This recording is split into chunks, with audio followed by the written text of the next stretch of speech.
నమస్తే, welcome to our channel. అన్ని కేసుల్లో బెయిల్ వచ్చినప్పటికీ పోసాని కృష్ణమురళికి ఈ దురదృష్టం అయితే వెంటాడుతూనే ఉంది.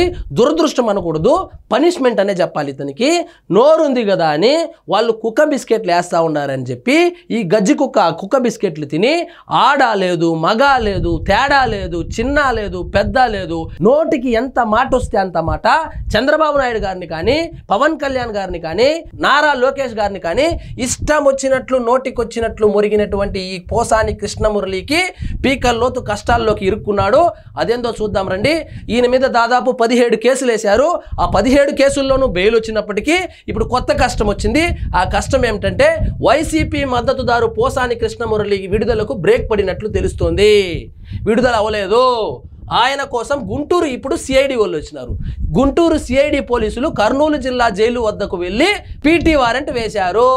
సో గుంటూరు సిఐడి వాళ్ళు పట్టకపోయినారు. ఇప్పుడు ఒకటా రెండా, మొత్తం ఇవే కాదు ఇంకా చాలా కేసులు కూడా బుక్ అయ్యే విధంగా వార్తలు వస్తూ ఉంది.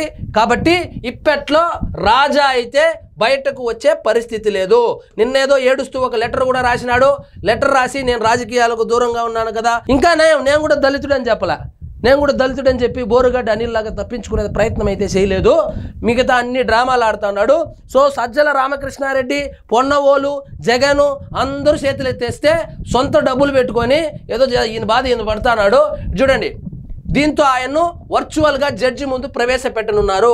కాగా పోసానిపై నమోదైన కేసుల్లో బెయిల్ రాగా నేడు విడుదల అవుతారని వార్తలు వచ్చాయి. తాజాగా సిఐడి పీటీ వారెంట్ దాఖలు చేయడంతో విడుదల నిలిచిపోయినట్లు సమాచారం. ఇలాంటి పిచ్చి కుక్కలకు ఇట్లాంటి ట్రీట్మెంటే ఇవ్వాలి. అధికారం శాశ్వతమని, ఇంకా జగన్మోహన్ రెడ్డి శాశ్వత ముఖ్యమంత్రి అని చెప్పి తెలుగుదేశం పార్టీ భూస్థాపితం అయిపోయింది. చంద్రబాబు నాయుడుకి వయసు అయిపోయింది. పవన్ కళ్యాణ్ నిలకడలేదు. ఇప్పట్లో ముఖ్యమంత్రి అవడు పాడు లేదు. ఇంకా ఉన్నది ఒకడు మగాడు, ఆయనే జగన్మోహన్ రెడ్డి. ఆయన వెనకాలకు పోతే 4 డబ్బులు సంపాదించుకోవచ్చు. ఆయన దృష్టిలో పడాలంటే మనము ఆయన ప్రత్యర్థుల్ని 4 బూతు మాటలు మాట్లాడితే సరిపోతుంది. హ్యాపీగా షూటింగ్ చేసుకుని కాలయాపన చేయకుండా షార్ట్ కట్లో డబ్బులు సంపాదించాలని ఇంట్లో కూర్చొని లుంగి కట్టుకొని కనపడినటువంటి యూట్యూబ్ ఛానళ్ళన్నీ పిలిచి ఇంటర్వ్యూలు ఇచ్చుకుంటా, ప్రెస్ మీట్లు పెట్టుకుంటా నోటికొచ్చినట్లు నోటి దూల ప్రదర్శించాడు.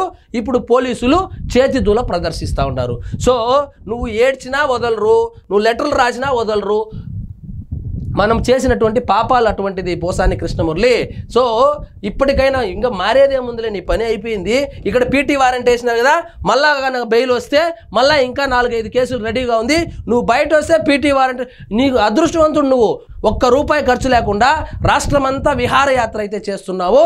ఇంకొక లెటర్ రాసినాడంట జడ్జికి. ఏమని? సార్ నాకు ఆరోగ్యం బాగాలేదు, నాకు హార్ట్ స్టంట్ వేసినారు కాబట్టి నన్ను ఒకటే జైల్లో పెట్టండి సార్, నన్ను పిప్పి చేయొద్దండి సార్, నాకు ఆరోగ్యం సహకరించడం లేదు, నేను బిల్లలు వేసుకోవాలి సార్ అని చెప్పి ఒక లెటర్ రాస్తే జడ్జు ఇవన్నీ నోటికి పని చెప్పేటప్పుడు ఉండాలి కృష్ణమురళి. చట్టం తన పని తను చేసుకుంటుంది. పీటీ వారెంట్ వేస్తే నువ్వు ఖచ్చితంగా పోవాల్సిందే. బతికి ఉన్నవాడు ఏ కండిషన్లో ఉన్న వాళ్ళు ఎత్తుకుపోతారు. వెళ్ళి సరదాగా తిరిగి రావు అని చెప్పినా అంట.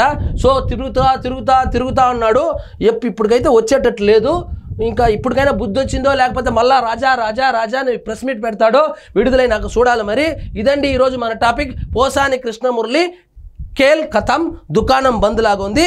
మీకు ఈ వీడియో నచ్చినట్లయితే లైక్ చేయండి, షేర్ చేయండి. ఛానల్ మాత్రం సబ్స్క్రైబ్ చేసుకోవడం మర్చిపోదు.